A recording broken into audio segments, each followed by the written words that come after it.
Branko, what you're asking me to do today is to.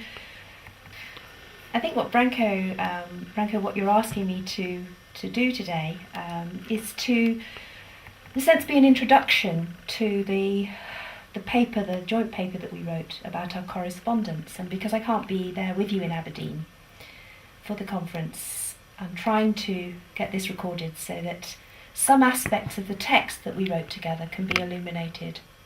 And Jack Whitehead, our mutual friend and colleague, is holding the camera at the moment. So, okay, you've given me some stuff that you'd like me to read that would emphasise some of those points from the paper.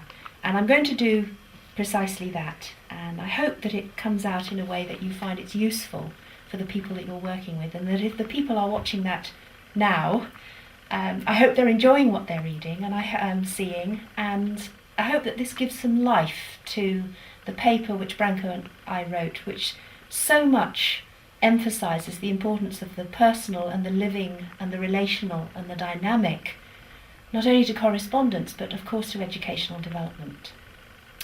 The first thing that I'm going to read talks about the first time that I had any kind of contact with Branko, and that was through his work, through his videoing of some action research that he'd done with a colleague, Marika, and her students.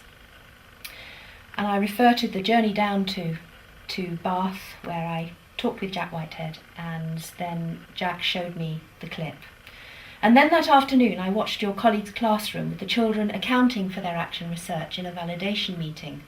And as I watched, I knew again how education, especially education of that highest quality, is the answer to the world's ills. I and other people I work with around the world have been saying that for years. And in your videos, I saw the antidote.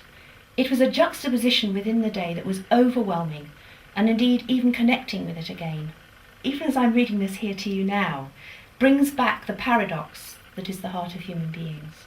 The great thing is that your form of educational life can give hope, not only to you and your colleagues and students and country, but also to the world, because the values you embody with your colleagues and students are those I am convinced are going to change the world.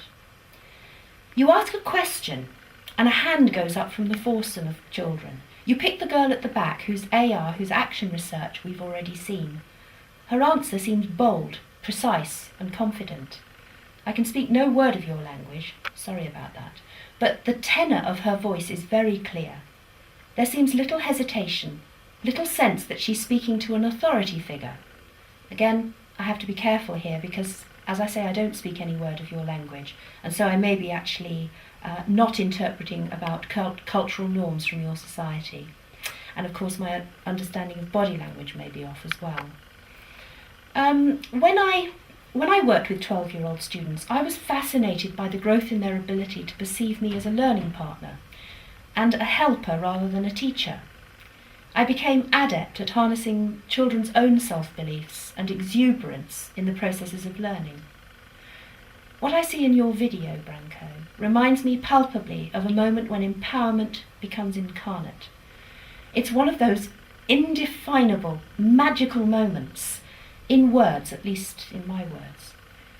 Whilst watching this moment, which is 1 minute 11 seconds into the video, I felt so moved because it connected with my own sense of ontology, which for me, as I mentioned above, is connected to my ethics, which I deem as good, aesthetics, what I deem as beautiful and true in that Socratic sense, and the theories of knowledge I can develop from such insights or perceptions.